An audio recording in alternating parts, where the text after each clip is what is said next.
আজকে দারুণ একটা শুরু পাইছে বাংলাদেশ ক্রিকেট। অন্তত আজকে উচিত বাংলাদেশের যে পূর্বের যে রেকর্ডগুলো আছে, সর্বোচ্চ রানের রেকর্ডটা অন্তত ভাঙা। সর্বোচ্চ রানের রেকর্ড যে কত আছে আমার খেয়াল নাই, মনে নাই। কিন্তু আজকে উচিত বাংলাদেশের এই যে গত যাই করুক, যত রানই করুক, মনে হয় 200 কত রান করছিল, ওই রেকর্ডটা আজকে ভাঙার সুযোগ আইছে। যে শুরুটা পাইছে লিটন দাস, খুব ভালো খেলতেছে, দারুণ খেলতেছে লিটন দাস।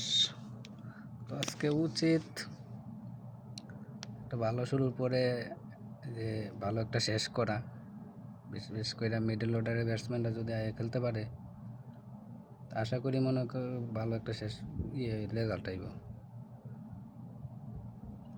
তো জিতবো তো অবশ্যই, তো জিতলে তো হইব না। আজকে একটা সুযোগ আইছে, সুযোগের কাজে লাগাইতে হইব। সর্বোচ্চ রানের রেকর্ডটা অন্তত ভাঙতে হইব আজকে।